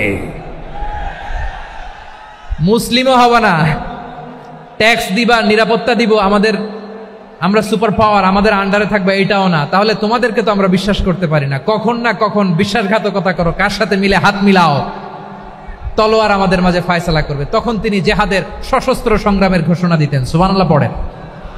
দেখেন, পশ্চিমারা জেহাদকে এইভাবে চিত্রায়িত করে না। ওরা জেহাদ বলতে বুঝায় তলোয়ার, হাত কাটো, গলা কাটো, না, জেহাদ সশস্ত্র সংগ্রাম 3 নম্বরে। অধিকাংশ ক্ষেত্রেই বিশ্বনবীর সুন্দর আচরণ দেখে, আরে আমার নবীর যে নুরানি চেহারা, অনেকে তো কেবল সিরেফ চেহারাটা দেখেই কালিমা পড়ে মুসলমান হয়ে গিয়েছে। যারা মুসলিম হয় নাই, তারা তাদের ইসলামেই বলবৎ ছিল, ট্যাক্স দিয়ে ইসলামের আন্ডারে ছিল। যারা এটাও মানে নাই, ওইটাও মানে নাই, তাদের বিরুদ্ধে জেহাদ। বিষ্ণু ইসলাম 7ম হিজরিতে যখন খায়বার বিজয়ের পরে ইসলাম রিজিওনাল সুপার পাওয়ার হিসেবে আত্মপ্রকাশ করলো, বিশ্বনবী চিঠি লিখলেন অন্যান্য সুপার পাওয়ারের কাছে, রাষ্ট্রীয় চিঠি লেখে এক রাষ্ট্রপ্রধান আরেক রাষ্ট্রপ্রধানের কাছে। ঠিক কিনা বলেন? জানেন না আপনারা? এই যে 24-এর ছাত্র নাগরিক অভ্যুত্থানে, এই অভ্যুত্থান যখন শুরু হয়, আমি তখন সাউথ আফ্রিকাতে, একটা স্ট্যাটাস দিয়েছিলাম, কোটা নয়, গোটা দেশ সংস্কার করা লাগবে। শুধু বাংলাদেশ নয়, সারা বিশ্বের বাংলা ভাষাভাষী লোকেরা এই আন্দোলনের সাথে সমর্থন তারা করেছে, এটাকে সাপোর্ট করেছে, তারা সমর্থন দিয়েছে। আমাদের ইউনাইটেড আরব আমিরাতের বাংলাদেশি ভাইয়েরা, তারা সেখানে রাস্তায় নেমে এসেছিল, জানেন? ওইখানে ডেমনস্ট্রেশন করা যায় না, সেখানকার সরকার তাদেরকে যাবজ্জীবন দিয়েছিল। তখন আমাদের এই যে প্রধান উপদেষ্টা ডক্টর মোহাম্মদ ইউনূস সরাসরি G2G বলে, এটারে G2G, government to government, G2G, উনি চিঠি লিখলেন যে তাদেরকে, ইউর হাইনেস, হে সম্মানিত আমির, আপনি আমার এই চিঠির কারণে আমার সম্মানে এই 53 জন বাংলাদেশিকে মাফ করে দেন। এই চিঠির বদৌলতে বেকসুর খালাস পেয়ে গিয়েছিল আমাদের ভাইরা। জানেন না এই ঘটনা আপনারা? তাহলে গভর্নমেন্ট টু গভর্নমেন্ট চিঠি দেওয়া হয়। 7ম হিজরিতে বিষ্ণু ইসলাম সব সুপার পাওয়ারের কাছে চিঠি দিলেন, রোমান সম্রাটের কাছে, পারস্য অধিপতির কাছে, মিশরের অধিপতির কাছে, সবার কাছে চিঠি লিখলেন। চিঠির ভাষা ছিল এরকম, মিন মুহাম্মাদিন রাসূলিল্লাহ ইলা মুকাওকিস আযীমিল কিবত, মুহাম্মদ রাসূলুল্লাহর পক্ষ থেকে মিশরের বাদশার কাছে, আসলিম তাসলাম, ইসলাম মানো, শান্তিতে থাকবা, সালামুন আলা মান ইত্তাবাআল হুদা, শান্তি তার জন্য যে হেদায়েতের অনুসরণ করে। সুবহানাল্লাহ পড়েন। তো এই চিঠি অনেকে ভালোভাবে রিসিভ করেছে, অনেকে এই চিঠি পাওয়ার পরে নবীর কাছে আবার ইন রিটার্ন উপহার পাঠিয়েছে। কি পাঠিয়েছে? উপহার। মিশরের বাদশাহ মুকাউকেস তিনি বিশ্বনবীকে বিশাল এক উপহারের ডালি পাঠিয়েছেন। মিশরের বাদশাহ মুকাউকেস ছিলেন ধর্মে খ্রিস্টান। লালমনিরহাটের ভাইয়েরা আওয়াজ করে বলেন, মিশরের বাদশাহ ধর্মে কি ছিল? খ্রিস্টান। কি উপহার দিয়েছিল আমার নবীকে? শুনতে মনে চায়? আওয়াজ নাই লালমনিরহাটের গলায়, শুনতে মনে যায়? 1000 স্বর্ণ মুদ্রা, 1000 স্বর্ণ মুদ্রা। 2টা খ্রিস্টান দাসী, একজনের নাম মারিয়া বিনতে শামউন আল কিবতিয়া, আরেকজনের নাম সিরিন বিনতে শামউন আল কিবতিয়া। একজন খ্রিস্টান দাস 20 থান কাপড় জামা বানানোর জন্য, আমরা নবী যেন সেলাই করে জামা বানাতে পারে এজন্য 20 থান কাপড়, 20 থান ফাইন গার্মেন্ট। সুবহানাল্লাহ পড়বেন না? এরপরে একটা গাধা যেটার নাম ছিল উফাইর, আর একটা খচ্চর, এটার নাম ছিল দুলদুল। খচ্চর চিনেন? গাধা আর ঘোড়ার ক্রসিং এ যে প্রাণীটা দুনিয়াতে আসে ওটার খচ্চর বলে। তো এই যে সুপার পাওয়ার, খ্রিস্টান বাদশার কাছে নবী চিঠি লিখলেন, ওই খ্রিস্টান বাদশাহ আমার নবীকে উপহার দিল। বিশ্বনবী এই উপহারগুলো সানন্দে গ্রহণ করেছেন। সুবহানাল্লাহ পড়বেন না? তাহলে অমুসলিম কেউ যদি আপনাকে উপহার দেয়, হালাল উপহার হলে আপনি গ্রহণ করতে পারবেন। অনুরূপভাবে পারস্যের বাদশাহ, রোম সম্রাট বিশ্বনবীকে উপহার পাঠিয়েছেন। আমার নবী সবগুলো উপহার, গিফট গ্রহণ করেছেন। সুবহানাল্লাহ বলেন। তাহলে প্রিয় লালমনিরহাট, আওয়াজ করে বলুন, ইসলাম কি ন্যারো মাইন্ডেড রিলিজিয়ন না ব্রড মাইন্ডেড? আম্মাজান আয়েশার কাছে মাসালা জানতে চায় মেয়েরা, হে আম্মাজান, অগ্নি উপাসকেরা তাদের ঈদের দিন নওরোজের সময় আমাদেরকে পাখি দেয়, নেওয়া যাবে? উনি বললেন, ওরা জবাই করে দিলে নেওয়া যাবে না, কিন্তু ওরা যদি ফলমূল এরকম খাবার দেয় এগুলো নেওয়া যাবে। তার মানে অমুসলিমদের দেয়া উপহার এটা গ্রহণ করা যায়। সুবহানাল্লাহ বলেন। শুধু তাই নয়, বিষ্ণু ঈসা ইসলাম অমুসলিমদের সাথে আর্থিক লেনদেনও করেছেন, ফিনান্সিয়াল ডিলিং করেছেন। অমুসলিমদের সাথে প্রয়োজনে আপনি ফিনান্সিয়াল ডিলিং করতে পারবেন। আমরা প্রায় দেখি বাজারের মিষ্টির দোকানগুলো আমার হিন্দু ভাইদের। লালমনিরহাটে মিষ্টির দোকান, দইয়ের দোকান কারা চালায়? হিন্দুরা চালায় না? তারপরে যে বারবার শপ, চুল কাটে যে নাপিত, অধিকাংশ নাপিতের দোকানে কারা? আমার হিন্দু ভাইরা। তা আপনি চুল কাটতে পারবেন কিনা? পারবেন কিনা বলেন? পারবেন। তার দোকান থেকে দই মিষ্টি কিনতে পারবেন কিনা? হ্যাঁ, আমার মুসলিম ভাইয়ের দোকান থাকলে ওইটারে আমি বেশি প্রায়োরিটি দিব, ঠিক কিনা? কিন্তু যদি তাদের সার্ভিস নিতে চান, প্রোডাক্ট নিতে চান, পারবেন। তার দলিল সহিহ বুখারী, আম্মা জান আয়েশা রাদিয়াল্লাহু তাআলা আনহা বলেন, ইশতারা রাসূলুল্লাহ সাল্লাল্লাহু আলাইহি ওয়াসাল্লাম মিন ইয়াহুদিয়িন তুআমান ওয়া রাহানাহু দিরআহু মিন হাদিদ। রাসূল সাল্লাল্লাহু আলাইহি ওয়াসাল্লাম এক ইহুদির কাছ থেকে, কার কাছ থেকে? সবাই বলে নাই কার কাছ থেকে? আমার নবী, পেয়ারা নবী এক ইহুদির কাছ থেকে জব কিনেছিল। জব, বার্লি, যেটা দিয়ে রুটি বানায়। ওই জবের দাম দেওয়া টাকা পয়সা নবীর কাছে ছিল না। ফলে নবী ওনার একটা পোশাককে মর্গেজ রেখেছিলেন, মর্গেজ, বন্ধক, যে এখন এটার দাম দিতে পারবো না, কয়েক কেজি বার্লি নিয়ে যাই আর বন্ধক হিসেবে আমার জামাটা রেখে গেলাম, যেই দিন দাম দিব ওই দিন জামাটা ছুটাই নিয়ে যাব। সুবহানাল্লাহ পড়বেন না? বাকিতে নিছিলেন, বাকিতে। দিরআহু মিন হাদিদ, লোহার তৈরি বর্ম, মানে যুদ্ধের পোশাক, লোহা দিয়ে বানানো। বিশ্বনবী বললেন, কয়েক কেজি জব দাও, টাকাটা পরে দিব, এখন টাকা নাই, বন্ধক হিসেবে, মর্গেজ হিসেবে আমার জামা রেখে গেলাম, যখন টাকা দিব জামা ছুটায় নিব। আওয়াজ করে বলতে হবে সুবহানাল্লাহ। এ থেকে বোঝা গেল অমুসলিমদের সাথে ফিনান্সিয়াল ডিলিং করা যায়, অর্থনৈতিক লেনদেন করা যায়, কেনাবেচা করা যায়, প্রোডাক্ট কেনা যায়। এমনকি আমাদের মসজিদে নববীতে বারান্দায় আপনারা একটা অটোমেটিক ফ্লাইং আমব্রেলা দেখছেন? সূর্য যখন বাড়ে মসজিদে নববীর বারান্দায় ইয়ার্ডের মধ্যে অটোমেটিক্যালি কিছু আমব্রেলা আছে, সাঁ করে খুলে যায়, আর সূর্যের তাপ লাগে না। আবার সন্ধ্যাবেলায় এই আমব্রেলাগুলো ওরা ক্লোজ করে ফেলে, দেখেন নাই না? দেখছেন? এই মসজিদে নববীকে সর্বোচ্চ উন্নত মানের কনস্ট্রাকশন ইনফ্রাস্ট্রাকচার ডেভেলপ করার জন্য কর্তৃপক্ষ কিছু অমুসলিম ইঞ্জিনিয়ারের ডিজাইনারের সহায়তা নিয়েছিল। সুবহানাল্লাহ বলেন। কোন দলিলের ভিত্তিতে? এই দলিলের ভিত্তিতে যে বিষ্ণু ঈসা ইসলাম অমুসলিমদের সাথেও লেনদেন করেছেন। আওয়াজ করে বলতে হবে আল্লাহু আকবার। শুধু তাই নয়,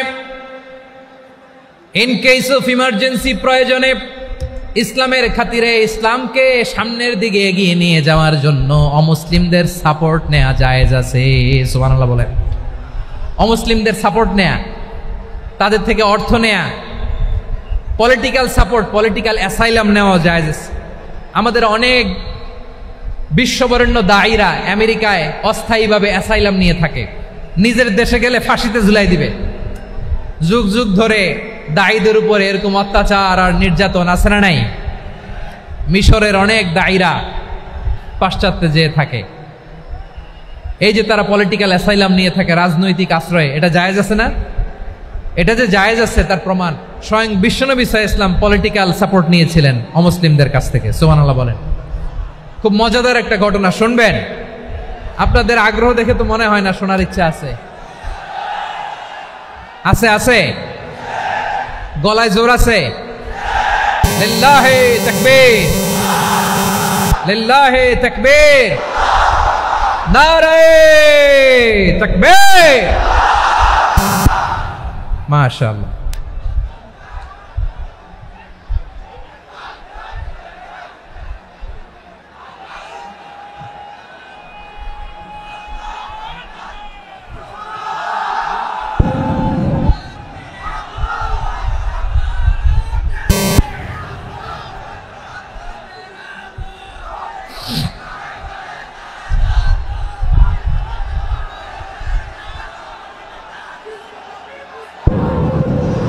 মাশাআল্লাহ মাশাআল্লাহ।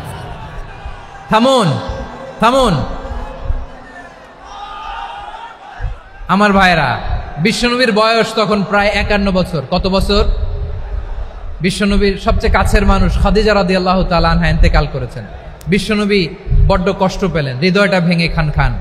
যিনি ঘরের ভেতরে বিশ্বনবীকে সান্ত্বনা দিতেন, ভালোবাসা দিতেন, বাইরে গেলে কুরাইশরা বকাঝকা করে, অত্যাচার করে, কিন্তু আম্মাজান খাদিজা রাদিয়াল্লাহু তাআলা আনহা ঘরটারে এমন শান্তির নীড় বানায় রেখেছেন, এই ঘরের ভিতরে ঢুকলে বিশ্বনবীর কলিজাটা ঠান্ডা হয়ে যেত। এজন্য রব্বুল আলামিন বলেন, খাদিজা, ও আমার বান্দি খাদিজা, জান্নাতে এমন স্পেশাল একটা ঘর আমি তোমার জন্য রেডি করে রেখেছি। ওই ঘরের মধ্যে কোনো আওয়াজ নাই, ওই ঘরের মধ্যে কোনো নয়েজ নাই, ওই ঘরে কোনো বিশৃঙ্খলা নাই।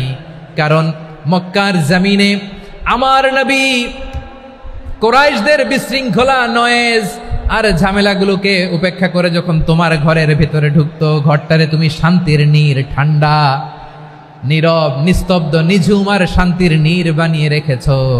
এজন্য জান্নাতে স্পেশাল একটা শান্তির নীড় আমি তোমারে উপহার দেব। ওই প্রিয়তমা স্ত্রী খাদিজা ইন্তেকাল করলেন, বিশ্বনবীর হৃদয় ভেঙে খান খান। আবার ওনার চাচা আবু তালেব ইন্তেকাল করলেন, যিনি পলিটিক্যাল শেল্টার দিতেন নবীকে। কে দিতেন? আবু তালেবের ভয়ে, বিশ্বনবীর এই চাচার ভয়ে কোনো মুশরিক নবীর গায়ে হাত দেওয়ার সাহস পায় নাই। এখন স্ত্রীও নাই, চাচাও নাই, নবীকে আশ্রয় দেওয়ার কেউ নাই। নবীর চারদিকে অন্ধকার। নবী এখন কই যাবেন? আমার পেয়ারা নবী নতুন স্টেশন খুঁজতেছেন, নতুন দাওয়াতি প্ল্যাটফর্ম খুঁজতেছেন। তিনি যায়েদ বিন হারেসা রাদিয়াল্লাহু তাআলা আনহুকে নিয়ে মক্কার পাশের একটা নেইবরিং সিটি তায়েফে চলে গেলেন। কোথায় চলে গেলেন? লালমনিরহাটের ভাইয়ের আওয়াজ করে বলেন, কোথায় গেলেন? তায়েফে চলে গেলেন দিনের দাওয়াত দেওয়ার জন্য। কি দেওয়ার জন্য? নাকি জমি কিনতে গেছিলেন? জমি কিনতে, দুনিয়ার যশ খ্যাতির জন্য, নিজের কোনো লাভের জন্য? তায়েফবাসীদেরকে জাহান্নামের আগুন থেকে বাঁচানোর জন্য। আওয়াজ করে বলতে হবে ঠিক কিনা? বিশ্বনবী বিশাল মরুপথ, পাহাড়ি পথ পাড়ি দিয়ে তায়েফের মরুজমিনে গেলেন কোরআনের দাওয়াত নিয়ে, ইমানের দাওয়াত নিয়ে। কিন্তু তায়েফের লোকেরা বিশ্বনবীর দাওয়াতকে শুধু প্রত্যাখ্যান করেই থামে নাই, তারা বিশ্বনবীর সাথে অত্যন্ত খারাপ আচরণ করেছে।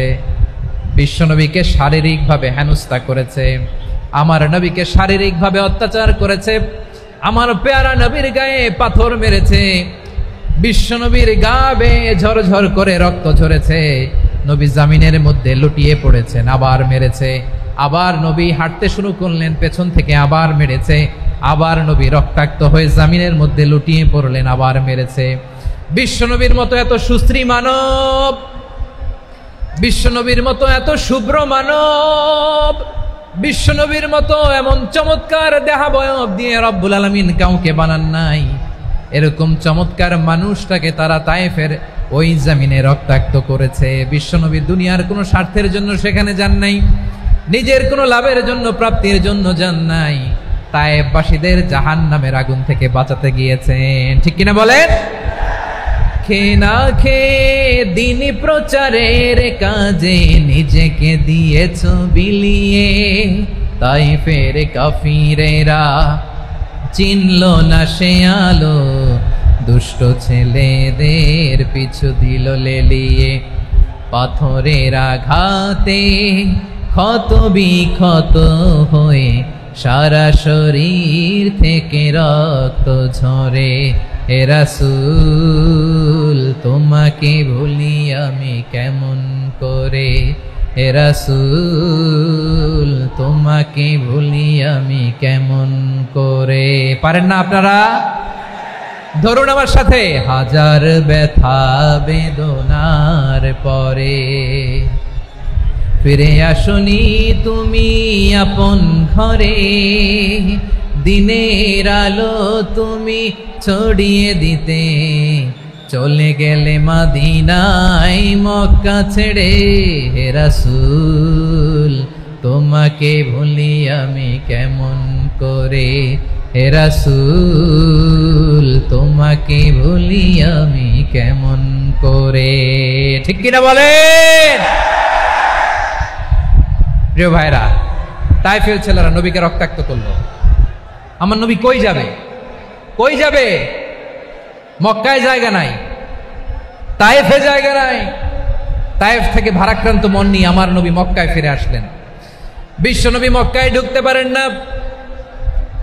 মক্কার মরুভূমির দিকে তাকিয়ে, উপত্যকার দিকে তাকিয়ে বিশ্বনবী ধা ধা করে কাঁদেন, ঝরঝর করে। নবীর চেহারা মোবারক থেকে চোখের পানিগুলো বেয়ে বেয়ে পড়ে। আমার জন্মস্থান, আমার শৈশব, কৈশোর, যৌবন কেটেছে এই মক্কায়, আমার এলাকায় আমি ঢুকতে পারি না। বিশ্বনবী মক্কার অনতি দূরে দাঁড়িয়ে জায়েদকে পাঠালেন, জায়েদ যাও দেখো কেউ আমাকে সাপোর্ট করার মতো আছে কিনা, যাও অমুকের কাছে যাও। জায়েদ গেলেন, তারাও প্রত্যাখ্যান করে ফিরিয়ে দেয়। বিশ্বনবী বললেন যাও অমুক লোকের কাছে যাও, তিনিও প্রত্যাখ্যান করে ফিরিয়ে দিলেন। কেউ বিশ্বনবীকে আশ্রয় দিতে রাজি হয় না। নিজ জন্মভূমিতে বিতাড়িত বিশ্বনবী, সর্বশেষ বিশ্বনবী বললেন যাও মুতঈম ইবনে আদির ঘরে যাও। মুতঈম ইবনে আদি মুশরিক, তার কাছে যাও। গেলেন, মুতঈম ইবনে আদি রাজি হয়ে গেল। সুবহানাল্লাহ বলেন। দেখেন, অনেক বিপদের সময়ও আমি নিজে সাক্ষী, সামাজিকভাবে, রাজনৈতিকভাবে কত ঝঞ্ঝা, কত ষড়যন্ত্র, কত কনস্পাইরেসি পাড়ি দিয়ে আমাদেরকে সামনে এগিয়ে যেতে হয়। এই শত্রুদের ভেতরেও একজনকে দাঁড় করিয়ে দেয় যে আল্লাহর কোরআনের জন্য রেডি হয়ে যায়। পড়েন সুবহানাল্লাহ। মুতঈম ইবনে আদি, আল্লাহ তার মনকে নরম করে দিলেন। মুতঈম বলে, মুহাম্মদ আমি তোমাকে আশ্রয় দিব। তার দুই ছেলেকে পাঠালেন, যাও খোলা তলোয়ার নিয়ে, স্কট দিয়ে, গার্ড অফ অনার দিয়ে মুহাম্মদকে মক্কায় ঢুকাও, আর বলো আমি আমান দেব। আমান কি দিব? আমান মানে সিকিউরিটি, নিরাপত্তা। সিকিউরিটি ছাড়া, আমান দেওয়া ছাড়া কেউ থাকতে পারতো না মক্কায়। দুই ছেলে বিষ্ণু ইসা ইসলামকে নিয়ে আসলো। নবী কাবার চারদিকে তাওয়াফ করলেন, নামাজ পড়লেন।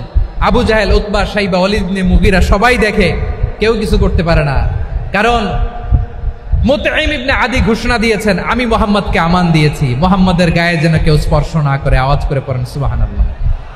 নবীর এই বিপদকালে মুহূর্তে মুতঈমের হৃদয়টারে নরম করে দিল কে? আচ্ছা লালমনিরহাটের ভাইয়েরা বলেন, এই মুতঈম কি মুসলিম ছিল না মুশরিক? সবাই বলতে হবে মুসলিম না মুশরিক?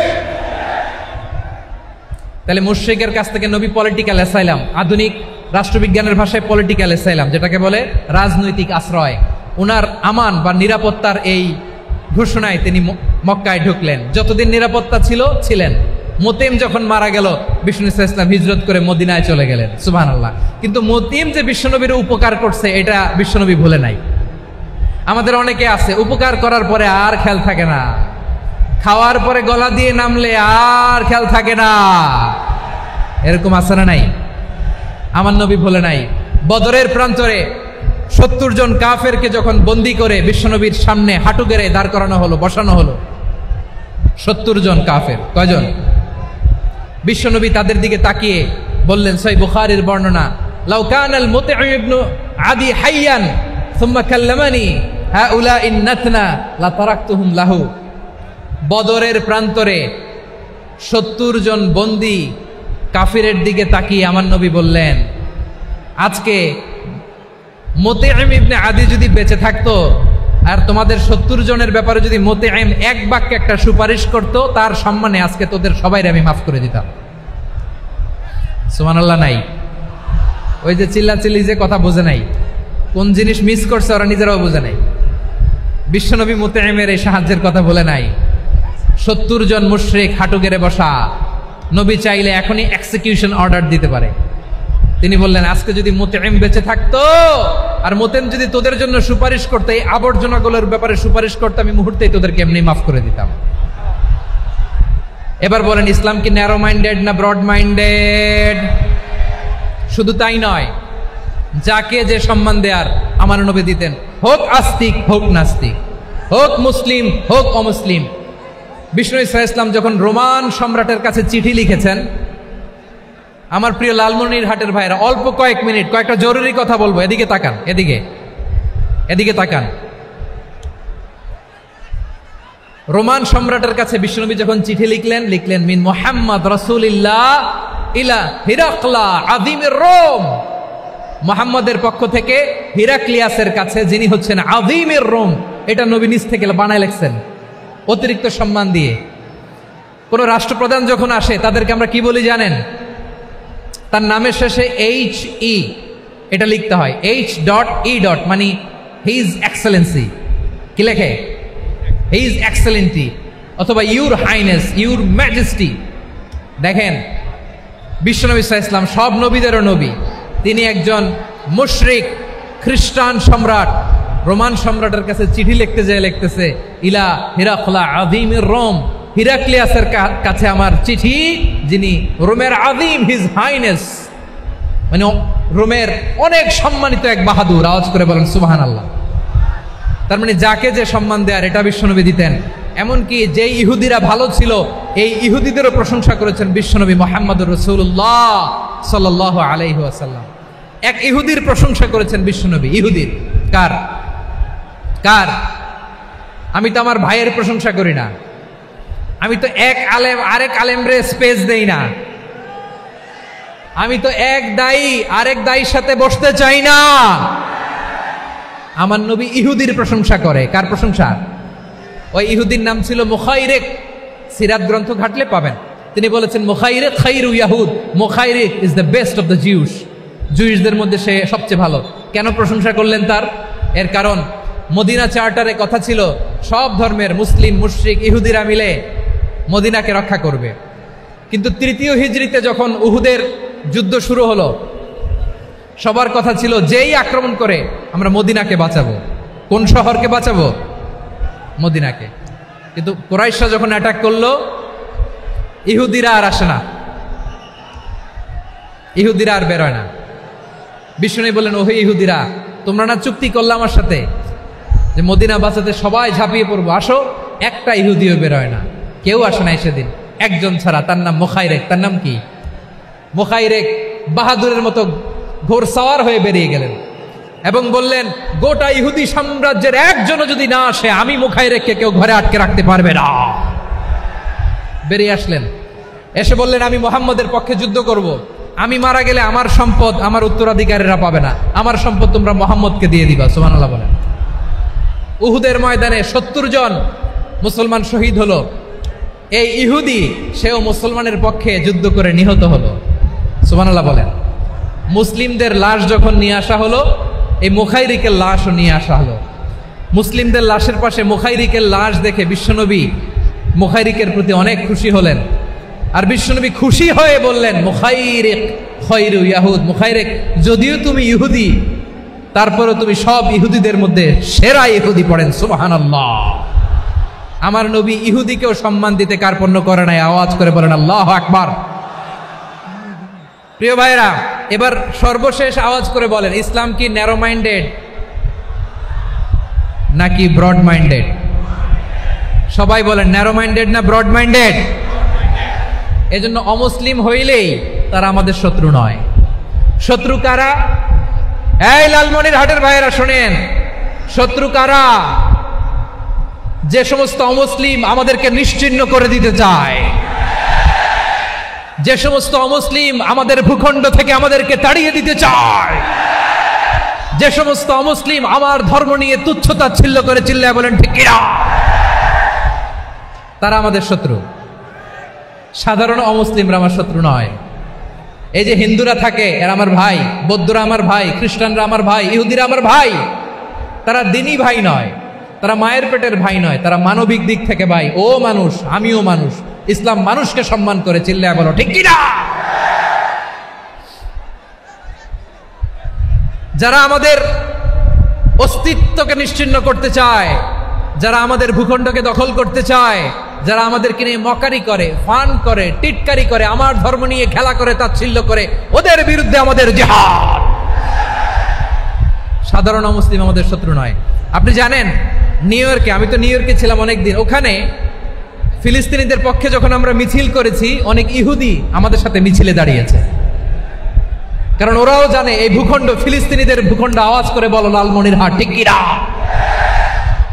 ইসরায়েলের রাজধানী খোদ তেল আবিবে অনেক ইহুদিরা বেঞ্জামিন নেতানিয়াহু তার বিরুদ্ধে মিছিল করেছে। তো তারা কি আমাদের শত্রু? না। অনেক খ্রিস্টান আমাদের সাথে আমাদের স্বার্থ রক্ষায় আমাদের পাশে দাঁড়িয়েছে। খেয়াল রাখবেন, হিন্দু আর হিন্দুত্ববাদ এক নয়, ইহুদি ধর্ম আর জায়নিজম এক নয়। জায়নিজমের বিরুদ্ধে আমাদের সংগ্রাম, আমাদের জেহাদ, চিল্লায় বলেন ঠিক কিনা। এই যে ফিলিস্তিনের ভাইয়েরা, তারা তাদের স্বাধীনতা সংগ্রামের জন্য লড়াই করছে, করে যাচ্ছে, আমরা এটাকে সমর্থন জানাই, চিল্লায় বলো ঠিক কিনা। কাশ্মীরের ভাইয়েরা স্বাধীনতার জন্য সংগ্রাম করছে, আমরা সেই সংগ্রামকে সমর্থন জানাই, আওয়াজ করে বলো ঠিক কিনা। যারাই আমাদের ইসলামকে নিশ্চিহ্ন করতে চায় তাদের বিরুদ্ধে আমাদের সংগ্রাম, আওয়াজ করে বলতে হবে ঠিক কিনা।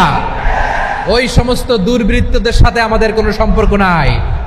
আমরা যদি ঐক্যবদ্ধ থাকতে পারি, ওই দুর্বৃত্তরা চান্স পাবে না। আমরা ঐক্যবদ্ধ থাকতে রাজি আছি। লালমনিরহাটের ভাইয়েরা, আমরা ঐক্যবদ্ধ থাকলে ওই দুর্বৃত্তদের কালো হাত ভেঙে দিতে আমাদের সময় লাগবে না। তাদের কালো হাত ভেঙে দিতে রাজি আছে মুসলমান? কারা কারা রাজি? দু হাত তুলে দেখাও।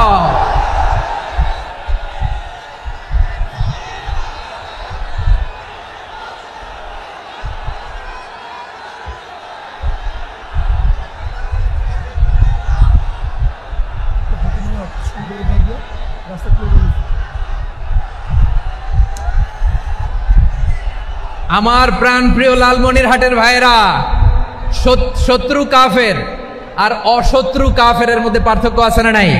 আবু তালেবও মুশরিক, আবু জাহেলও মুশরিক, কিন্তু দুই মুশরিকে পার্থক্য আছে না নাই?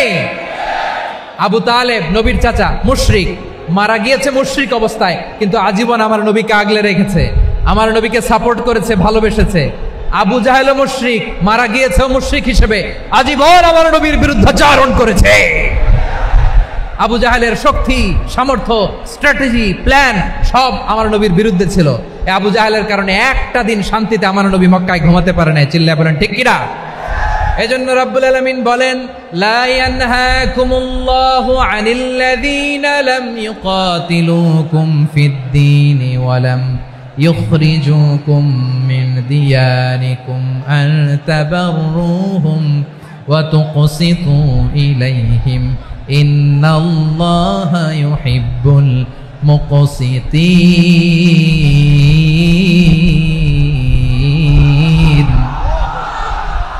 আল্লাহ বলে, গোলামেরা শোনো শোনো, যে সমস্ত অমুসলিম তোমাদের সাথে ধর্মযুদ্ধে লিপ্ত হয় না, তোমাদের বিরুদ্ধে যে সমস্ত অমুসলিম অস্ত্র ধরে না, যে সমস্ত অমুসলিম তোমাদেরকে তোমাদের জন্মস্থান থেকে, ভূখণ্ড থেকে তাড়িয়ে দেয় না, তাদের সাথে ভালো আচরণ করতে আমি আল্লাহ নিষেধ করি নাই, তাদের সাথে সদাচরণে কোনো নিষেধাজ্ঞা নাই। বরং তাদের সাথে সদাচরণ করো, এটাই আমি আল্লাহ চাই। তাহলে আমার যে অমুসলিমরা আমাদের সাথে শত্রুতা করে না, তুচ্ছতাচ্ছিল্য করে না, আমাদের ভূমি থেকে আমাদেরকে উচ্ছেদ করতে চায় না, আমাদের বিরুদ্ধে অস্ত্র ধরে না, ওই অমুসলিম ভাইদের সাথে আমাদের কোনো দ্বন্দ্ব আছে? কোনো বিরোধ আছে? বরং আছে ভালোবাসা। বরং আছে কি? এই ভালোবাসা দিয়েই আমরা বিশ্ব জয় করব। রাজি আছো মুসলমান? আমাদের পুঁজি ভালোবাসা। আমাদের পুঁজি কি?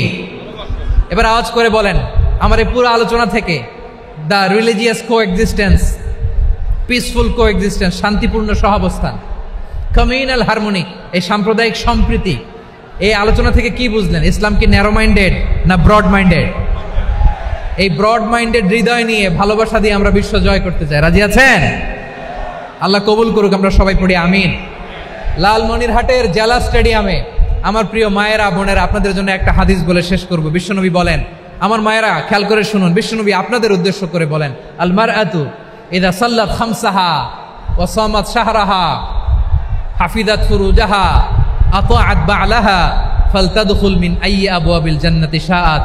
বিশ্বনবী বলেন, ও রমণীরা, ও নারীরা, যে সমস্ত নারী এই 4টা কাজ করবে, এই 4টা কাজের গ্যারান্টি দিবে, তাদেরকে জান্নাতের 8টা দরজার গ্যারান্টি দেয়া হবে। কি 4টা কাজ? 1 নম্বর, আল মারআতু ইযা সাল্লাত খামসাহা, যে নারী 5 ওয়াক্ত নামাজ পড়ে। কি করে? জেলা স্টেডিয়ামে অবস্থানরত আমার নারীরা বোনেরা, বিশ্বনবী আপনাদেরকে 4টা কাজের কথা বলেছেন, খুব বেশি না। 4টা করলে 8 জান্নাতের দরজা সব খোলা। কোনটা দিয়ে যাবেন? যেটা দিয়ে মনে চায়। 1 নাম্বার 5 ওয়াক্ত নামাজ। আমার বোনেরা জোহরের নামাজ পড়তে পড়তে এটা আসরে নিয়ে যায়, আসর পড়তে পড়তে এটা মাগরিবে নিয়ে যায়। এরকম আসরা নাই? লালমনিরহাটে হয়তো নাই। আমার বোনেরা এটা করবেন না। ইন্নাস সালাতা কানাত আলাল মুমিনিনা কিতাবাম মাওকুতা, সময় মতো পড়বেন। সামাত শাহরা, রমাদানের রোজাগুলো রাখবেন। হাফিজাত ফুরুজাহা, যে নারী তার চরিত্রকে হেফাজত করে, তার প্রাইভেট হেফাজত করে, তার লজ্জাস্থান হেফাজত করে। ও মায়েরা, আপনার এই গর্ভ যে কত দামি আপনি জানেন না। আপনার এই গর্ভ থেকে জন্মাবে আগামীর সালাহুদ্দিন আল আইয়ুবী। আপনার গর্ভ থেকেই জন্মাবে ইমাম আল মাহদি আল মুনতাজার। আপনার পেট থেকে জন্মাবে আবু সাইদের মতো বীর সৈনিক। আপনার পেট থেকে জন্মাবে মুগ্ধের মতো বীর মুজাহিদ। আপনি জানেন না কে আসবে আপনার পেট থেকে। সময়টাকে কাজে লাগান, ইসলামকে বুঝেন, মানেন, আমাদের ইসলামিক লেকচারগুলো শোনেন। আমরা যে বার্তাগুলো, ইনস্ট্রাকশনগুলো, দিক নির্দেশনাগুলো আপনাদের খেদমতে রাখি, এগুলো মেনে চলুন। আপনিই পারেন আপনার ঘরটাকে জান্নাতের টুকরা বানাতে। একটা family, it's a very big institution and you are the MD, the managing director of this institution. চিল্লায় বলেন ঠিক কিনা? চাইলেই পারেন ঘরটারে জান্নাতের টুকরা বানাতে।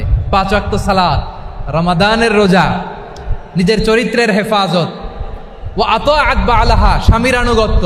এটাতে অনেকে ভুল করে থাকে। হায় রে আমার বোনেরা, স্বামীর আনুগত্যকে এটা নিজের অপমান মনে করবেন না। আপনার স্বামী আপনার সবচেয়ে বড় গার্ডিয়ান, তিনি আপনার সবচেয়ে ভালো চায়। নারী কখনো গার্ডিয়ানশিপের বাইরে থাকতে পারে না। হয় আপনি বাবার গার্ডিয়ানশিপের ভেতরে, বাপ না থাকলে ভাই আপনার গার্ডিয়ান, ভাই না থাকলে চাচা গার্ডিয়ান, বিয়ের পরে আপনার স্বামী আপনার গার্ডিয়ান। শরিয়া সম্মত স্বামীর আদেশগুলো আপনি মেনে চলবেন, কিন্তু শরিয়া বিরুদ্ধ কোনো আদেশ মানতে আপনি বাধ্য নয়। আওয়াজ করে বলুন সবাই ঠিক কিনা? এই 4টা কাজ যদি কোনো নারী করে, বিশ্বনবী বলেন জান্নাতের 8টা দরজা খোলা। তোমার যেটা দিয়ে মনে চায় সেটা দিয়ে জান্নাতে তুমি এন্ট্রি নিতে পারবা। আমরা এখানে লালমনিরহাটের সোহরাওয়ার্দী ময়দানে আজকে যেমন একত্রিত হতে পারলাম, আল্লাহর জান্নাতেও যেন একত্রিত হতে পারে। আল্লাহ তুমি তৌফিক দান করো। আল্লাহ আমার এই কলিজার টুকরা যুবক ভাইদেরকে তুমি ওমরে ফারুকের মতো কবুল করো। জেলা স্টেডিয়ামে অবস্থানরত আমার মা বোনদেরকে তুমি ফাতেমার মতো, খাদিজার মতো কবুল করো। আমাদের কলিজার টুকরা সন্তানদেরকে তুমি সালাহুদ্দিন আল আইয়ুবীর মতো কবুল করো। এই যে ইসলামিক সোসাইটি লালমনিরহাটকে আল্লাহ তুমি কবুল করো।